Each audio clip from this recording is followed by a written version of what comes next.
পূজ্যাপাদ বেদপ্রাণা মাতাজিকে মার্গদর্শন করার জন্য।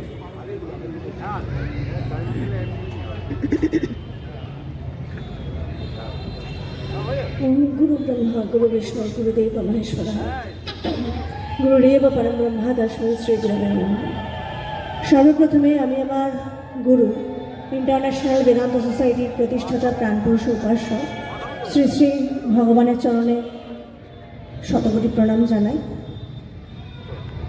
পূর্বে যিনি বক্তব্য রাখলেন আমাদের এই সংস্থার গুরু ভাই, এবং আমার সাথে মঞ্চ উপবিষ্টও আছেন আমাদের এই সংস্থার জয়েন্ট জেনারেল সেক্রেটারি মহিলা শাখা তেজময়ী মা। আমরা সবাই একই সংস্থার। তাছাড়া মঞ্চে যত সন্ত বসে রয়েছেন সকলকে আমার প্রণাম, নমো নারায়ণ। এবং সূর্যের এই প্রখর তাপকে সহ্য করে আপনারা যারা গীতা পাঠের জন্য আধ্যাত্মিক পিপাসুরা যেভাবে কষ্ট করে বসে আছেন, আপনাদের সকলকে প্রণাম। আধ্যাত্মিক চাহিদা না থাকলে, গীতা পড়ার সেই চাহিদা না থাকলে এত কষ্ট করে আপনারা এইভাবে বসে থাকতেন না। সকলকে অনেক সাধুবাদ জানাই।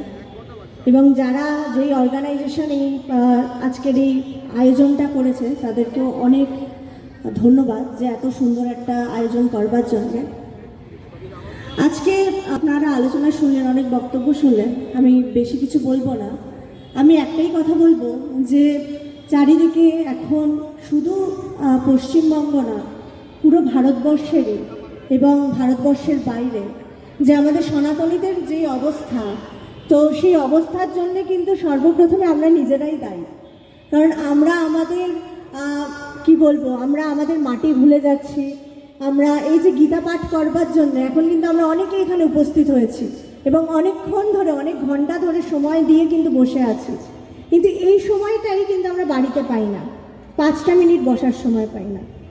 5টা মিনিট বসে যে আমরা একটু জপ করব, একটু যে ধ্যান করব, এবং শুধু তাই না, আমরা যে আমাদের যারা পরবর্তী সময়ে যে প্রজন্ম যারা আসছেন তাদেরকে শেখাবো, এই সময়টুকু কিন্তু আমাদের কারো হয় না আমাদের ব্যস্ত জীবনে। তখন মনে হয় আমরা রান্না করতে থাকি, আমরা সংসারে কাজ করতে থাকি, সময় পাই না। এই সময়ের অভাব, এই সময়ের অভাবের জন্যই কিন্তু আজকে আমাদের সবার মধ্যে সংস্কারটাও হচ্ছে না। সংস্কার হচ্ছে না বলেই কিন্তু আজকে যে চারিদিকে যে অত্যাচার হচ্ছে হিন্দুদের উপর ছাড়াও মহিলাদের উপর যেভাবে অত্যাচার হচ্ছে, শুধু মহিলা না পুরুষদের উপরেও যেভাবে অত্যাচার হচ্ছে, এগুলো অত্যাচার হচ্ছেই কিন্তু একমাত্র আমাদের মধ্যে সংস্কারের অভাবের জন্য। যেহেতু আমরা ঠিক মতো তৈরি হইনি, এই যে আমরা কিভাবে একে অপরকে দেখব সেই দৃষ্টিটাই আমাদের এখনো তৈরি হয়নি। আমাদের দৃষ্টি আছে কিন্তু আমাদের দৃষ্টি থেকেও নেই। সত্য হচ্ছে আমরা অন্ধ, যার জন্য স্বামীজি বারবার বলছেন যে ওঠো জাগো। যে স্বামীজি নইলে বলতেনই না আমাদের কাউকে উঠতে জাগতে, এই কারণে বলছে কারণ আমাদের এখনো ঘুমিয়ে আছি। সত্য বলতে আমরা এখনো ঘুমিয়ে আছি দেশ স্বাধীনের এত বছর পরেও। আমাদের গুরুদেব খুব সুন্দরভাবে বলতেন এই যে এখন সবাই মিলে আমরা বলবো যে এক হওয়ার কথা। এই এক হওয়ার ক্ষেত্রে আজকে আমি দেখছিলাম আমাদের শাখার থেকে প্রতি রবিবার আমরা প্রভাত ফেরিতে বেরোই কৃষ্ণ নাম নিয়ে। আজকে আমি দেখছিলাম আমরা কৃষ্ণ নামে বেশ অনেকে বেরিয়েছি। বেরানোর সাথে সাথে আমাদের পাশ দিয়ে আরেকজন হেঁটে গেলেন অন্য সম্প্রদায়, সেও কৃষ্ণ নাম করছে, কিন্তু সে মোবাইলে শুনতে শুনতে বেরিয়ে গেলেন।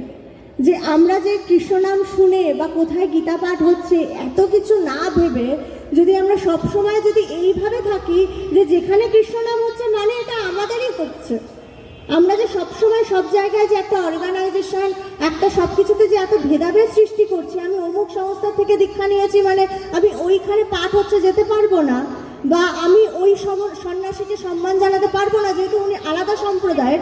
এই ভেদাভেদগুলো যখন আমাদের মধ্যে বন্ধ হবে এবং যখন আমাদের মধ্যে এই ভেদাভেদ বন্ধ হবে, আমি অমুক গুরুর থেকে দীক্ষা নিয়েছি তো তুমি অমুক গুরুর থেকে, আচ্ছা তাহলে তোমার এখনো সেই রকম হয়নি, এই ভেদাভেদগুলো যখন বন্ধ হবে তখনই কিন্তু আমরা এক হব।